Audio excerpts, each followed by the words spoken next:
छात्रों, आप लोगों के लिए सबसे पहले मैं होली की हार्दिक शुभकामनाएं देता हूं। आप सभी लोगों की होली अच्छी रही होगी। इसके बाद में मैं आप लोगों से कहता हूं कि आज 2020 का ऑर्गेनिक कंसल्ट बीएससी पार्ट 1 का अंतिम लेक्चर है, जो कि आप वीडियो 5 में देख सकते हैं। इसके अलावा मैं आप लोगों से बोलूँगा कि आप लोग डिस्क्रिप्शन में दिए गए लिंक पर क्लिक करके हमारा ऐप डाउनलोड कर सकते हैं और आप सभी वीडियोज़ भी ऐप में देख सकते हैं। आप सभी वीडियोज़ प्राप्त करने के लिए आप हमारे मोबाइल नंबर पर हमसे कांटेक्ट भी कर सकते हैं। मेरा मोबाइल नंबर है 9634959475। आप लोग यूट्यूब पर मेरा चैनल पांडे केमिस्ट्री पॉइंट के नाम से बना हुआ है, उस पर आप लोग देख सकते हैं। MJPRU का मैं इंस्टॉल्ड करवा रहा हूँ और आज 2020 का ये अंतिम वीडियो है।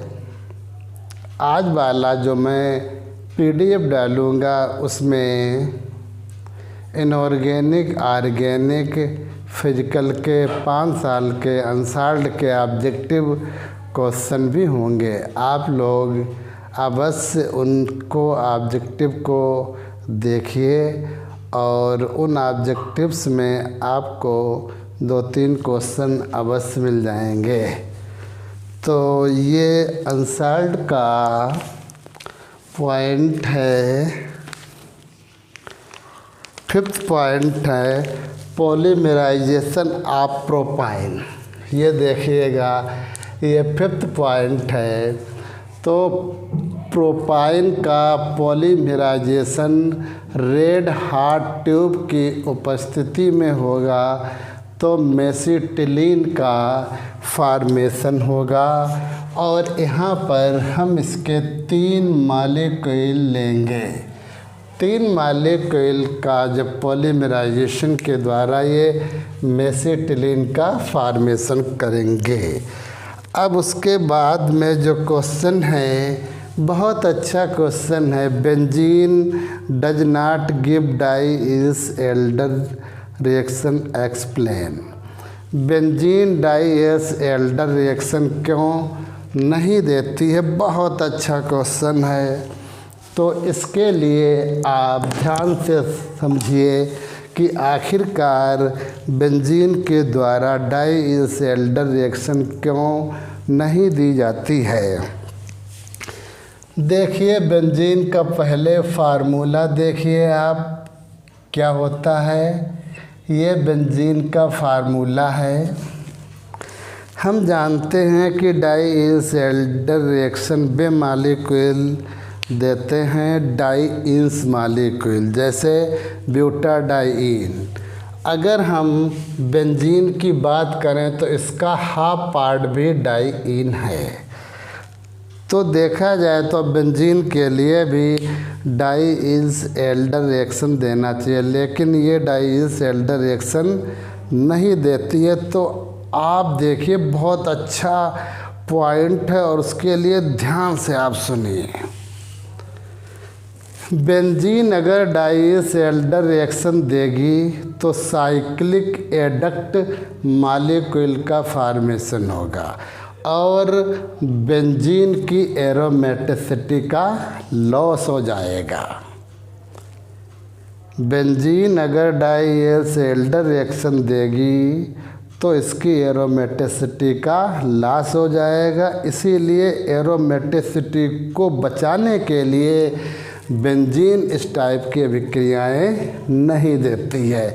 मेन आंसर ये है कि बेंजीन अपनी एरोमेटिसिटी का लॉस को बचाने के लिए डाइसल्टर रिएक्शन नहीं देती है।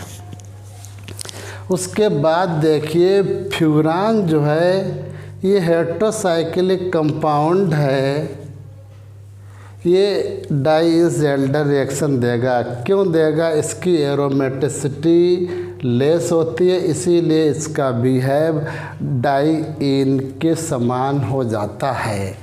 थायोफीन और पायरोल डाइसल्टर रिएक्शन नहीं देगा। इसकी एरोमेटिसिटी लो क्यों होगी?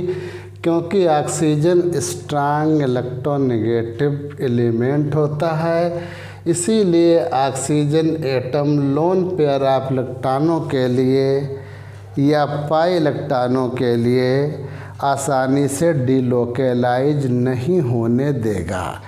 जब पाई इलेक्ट्रॉन आसानी से डिलोकेलाइज नहीं होंगे तो एरोमेटिसिटी लो हो जाएगी और इसका बिहेव डाइईन के समान हो जाएगा। इसीलिए फ्यूरान के द्वारा डाइसल्टर रिएक्शन शो की जाएगी। इसके बाद में अगला क्वेश्चन है intermolecular and intra hydrogen bonding. ये 7th क्वेश्चन है।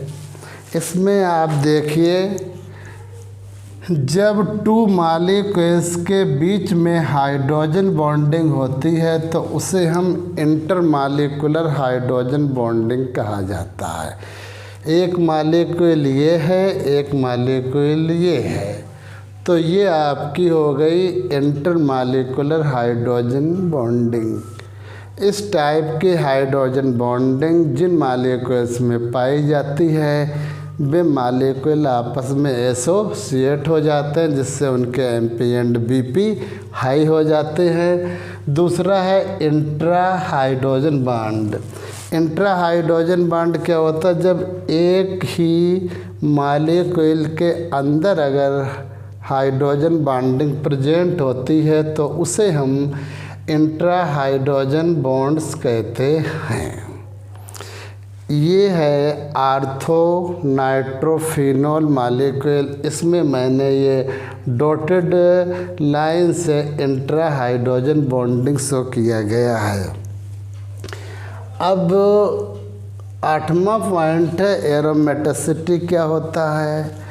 तो एरोमेटिसिटी आप देखेंगे बेंजीन देखने में तो अनसैचुरेटेड है। अनसैचुरेटेड क्या होता है? जिसमें पाई बॉन्ड होते हैं उसे हम अनसैचुरेटेड कहते हैं, और जिसमें केवल सिग्मा बॉन्ड होते हैं उसे सैचुरेटेड कहते हैं। तो बेंजीन और बेंजीन के डेरिवेटिव देखने में तो अनसैचुरेटेड हैं, लेकिन इनके अंदर सैचुरेटेड की नेचर अधिक होती है। उनके इस एबनॉर्मल बिहेव के लिए एरोमेटिसिटी कहा जाता है। एबनॉर्मल बिहेव क्या होता? असाधारण व्यवहार कि देखने में तो अनसैचुरेटेड हैं लेकिन बिहेव इनका सैचुरेटेड है। तो इस एबनॉर्मल बिहेव को ही हम एरोमेटिसिटी के नाम से जानते हैं। आजकल देखा जाए अधिकांश लोग एरोमेटिसिटी हैं, ऊपर से कुछ और हैं और अंदर से कुछ और हैं। उसके बाद में कंडीशंस फॉर एरोमेटिसिटी। किसी मॉलिक्यूल को एरोमेटिसिटी होने के लिए कौन कौन सी कंडीशंस आवश्यक होती हैं? तो फर्स्ट कंडीशन आपकी है कि मॉलिक्यूल में अल्टरनेट डबल एवं सिंगल बॉन्ड होने चाहिए। ये पहली फीचर्स हो गई, पहली प्रॉपर्टीज हो गई। देखिए बेंजीन में double single double single double single, तो ये क्या आपका हो गया? पहली कंडीशन एरोमेटिसिटी की हो गई। दूसरा पॉइंट आप देखिए क्या है? एरोमेटिसिटी होने के लिए मॉलिक्यूल में प्रत्येक carbon atom sp2 hybrid state में होना चाहिए। बेंजीन में प्रत्येक carbon atom sp2 hybrid state में है। ये सेकंड कंडीशन हो गई है। तीसरी कंडीशन है कि मॉलिक्यूल में एडिशन के स्थान पे सब्स्टिट्यूशन रिएक्शन देना चाहिए। मॉलिक्यूल के लिए एडिशन के स्थान पर सब्स्टिट्यूशन रिएक्शन देना चाहिए। ये थर्ड पॉइंट हो गया है। उसके बाद में एक पॉइंट और है, मॉलिक्यूल में 4n+2 पाई इलेक्ट्रॉन होने चाहिए। तो ये पॉइंट जिस मॉलिक्यूल पे अप्लाई होंगे तो उस मॉलिक्यूल में एरोमेटिसिटी पाई जाएगी।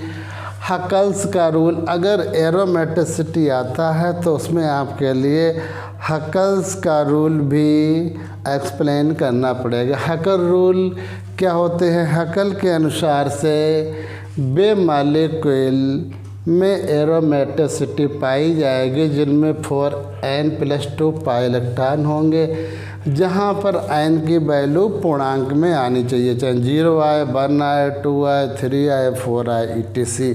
तो ये हकल का नियम है।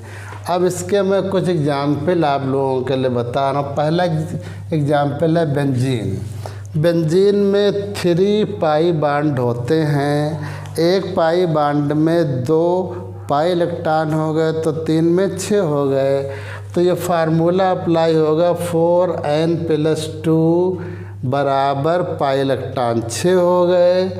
6 में से 2 जाएंगे 4 और 4 में से 4 गया 1, अर्थात n की वैल्यू आ गई है 1।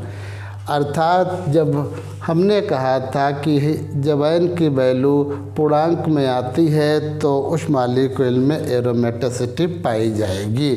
तो इस मॉलिक्यूल में एरोमेटिसिटी पाई जाएगी इसमें, बेंजीन में।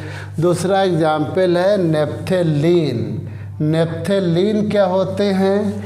नेप्थेलीन में 2 बेंजीन रिंग होती हैं। देखिए, जिसमें 2 बेंजीन रिंग होती हैं उस मॉलिक्यूल को नेप्थेलीन कहा जाता है और उसमें 5 पाई बॉन्ड हैं। 5 पाई बॉन्ड का अर्थ ये होगा कि इसमें 10 पाई इलेक्ट्रॉन हैं। तो यहाँ पर 6 की जगह पर मैं 10 पाई इलेक्ट्रॉन रखूँगा।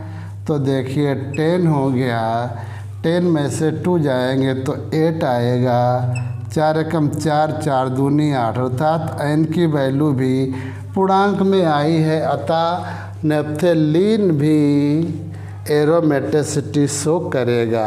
अब थर्ड एग्जाम्पल आप देखेंगे, साइक्लोहेप्टाट्राईन। ट्राई माने 3, इन माने हैं डबल बॉन्ड। तो ये आपका हो गया ट्राईइन।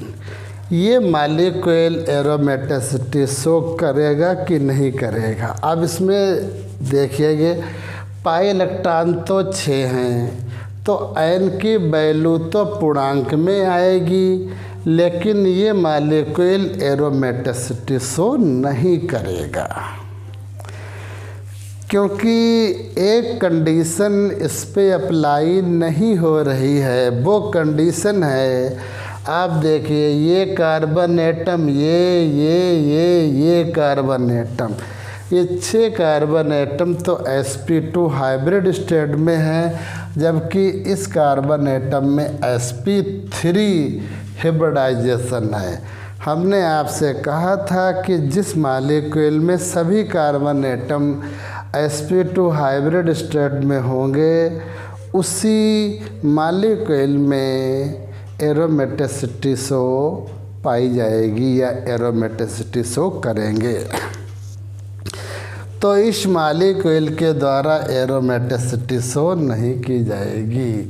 तो आज मैंने आप लोगों के लिए 2020 का अनसॉल्व्ड MJPRU बरेली यूनिवर्सिटी का एंड हो गया है और ये सभी वीडियोज़ यूट्यूब पे आप देख सकते हैं और मेरा चैनल यूट्यूब पे पांडे केमिस्ट्री पॉइंट के नाम से बना हुआ है।